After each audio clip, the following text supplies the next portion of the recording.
Hello, my name is Ehssan Dariani. I was born in Tehran in 1980 and came to Germany as a refugee kid during the Iran-Iraq war in 1986. Since then, I studied some terms of physics, mathematics, sent a letter to Stephen Hawking when I was 15 years old, after I had read his book, A Brief History of Time. And I was always interested in sciences and technology and so far. At the end, I graduated in economics. And afterwards, I started the biggest social net in Germany, or in German-speaking Europe, StudiVZ, and this was the biggest social net before Facebook came up years later. Since then, I do co-founding and co-investings, and know Fabian Westerheide for a while, and he asked me as a special guest to speak about artificial intelligence because I think because of my posts on Facebook about this kind of topics. What I usually lack when I see people talking about artificial intelligence and singularity is that they don't talk that much or analyze that much the social and political impacts. As economists, we always try to build models of the world in order to forecast the future. So I try to build some models. Do you know this picture? It went viral a couple of years ago with the red text. 20 years later, all these things now fit in your pocket. When I saw this picture, I added the yellow text.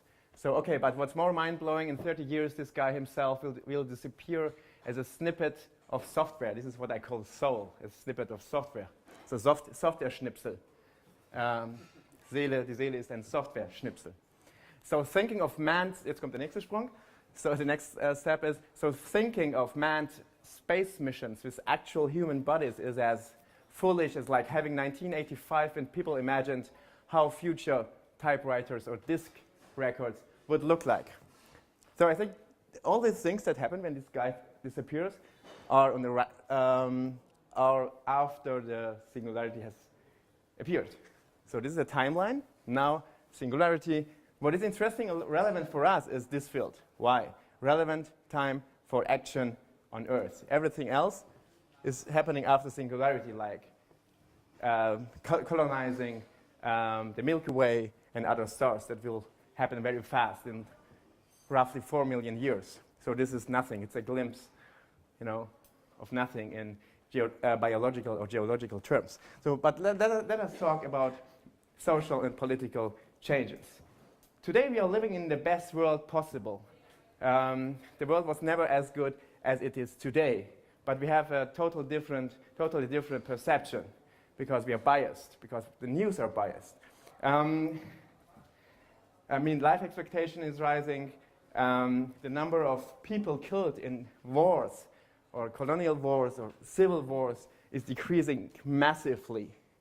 So what you are seeing here, this is not 1939, this is 1945. So after the Second World War, the death toll is massively, almost disappearing. During the Second World War, sometimes at one day, more than 10,000 people or soldiers were killed. Imagine how many people were killed in the Iraq, during the Iraq invasion, or since the Iraq was occupied. Less than 3,000 US soldiers, but much more Iraqis. But nevertheless, in the news, we see the death toll, we see terror acts. By the way, terrorism is a form of psychological warfare. It has almost no effect of the risk to be killed in our societies. So terrorism is used by very, very weak organizations and states. So my favorite thought about this is if terrorism was a powerful tool, Stalin would have, in 1942, would have sent 2 suicide bombers to Berlin, but not 2 million soldiers. So terrorism actually has only a psychological effect. What we lack in our societies is, a better educated society that understands statistics, understands math, etc., not to be scared about terrorism, for example. We are much too much intimidated by a few idiots running around killing a few people, or some people. It's tragic, but it's much less tragic than the events that we had in the past, during the wars of the past, etc., etc. So what I think is, main thesis is the Middle East and Africa are becoming like Western Europe in the next 2 decades, 2, perhaps 3 decades. I think people think I'm crazy when I tell them this, but the tendencies are showing in this direction, and one country in the Middle East is a Musterbeispiel, a great example of how fast change happens. It is Iran, where I was born. So when you walk through Iran today, through the big cities, it's hard to find non-secular Iranians. The majority of the Iranians today are secular, very liberal, progressive, etc. But to change the state is something totally different and takes more time. And the same things will happen in other countries. Why? Because why aren't people like average Europeans not as easily to be fooled by Islamistic ideologies, for example? Because we are educated, our brains were updated. So this is what's happening also in the poorest regions of the world. People get smartphones, internet, and give them 15 to 20 years, and things will be pretty awesome. But we must be more patient. It doesn't help to see, have a time span focus of 2 years or 1 year, and then wonder why after the Arab Spring, not the entire Middle East turned into Ibiza or whatever. It takes more time. When it comes to the question of singularity, some people doubt that it will be possible at all to surpass human intelligence. They say, how can we build something that's more intelligent than us? But that doesn't make sense. This is not the way it happens.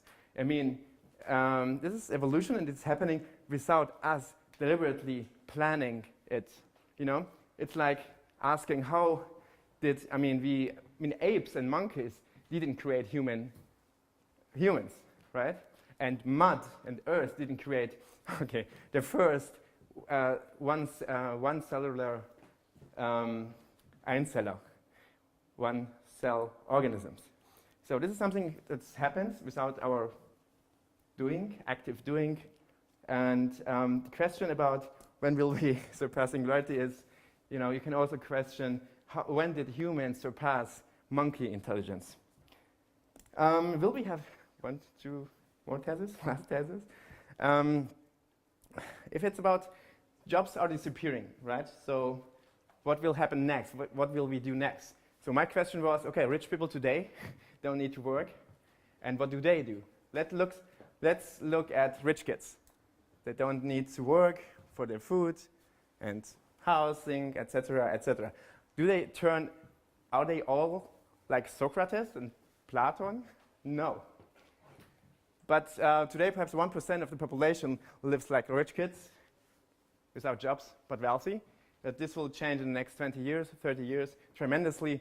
What the new dynamics will be, I cannot tell you either. But I think this is a good thought to look at rich people, what they do when they don't need to work at all. Everything's getting better and better, but nevertheless, I have big concerns about the result of network effects. A few people in Silicon Valley are extremely wealthy, extremely powerful, and they are becoming more powerful, not less powerful. Amazon's power is increasing for more than 2 decades. Every branch, every industry is scared of this transformation. And this transformation happens very fast. Like, Uber is killing 10 million of taxi drivers, jobs of taxi drivers, and in a few years, and those guys are usually elder, have immigration background, so they will not have new jobs. So what we have to do is to find solutions to finance the unconditional basic income for those groups, and these groups are growing and growing because more and more jobs are disappearing. So what can be done? We should also discuss the shareholder structures of big tech corporates like Google and Facebook. Perhaps we need to tax 99% of their profits in order to be able to finance the society. Okay, so far from my side, question and answers if you like. Thank you.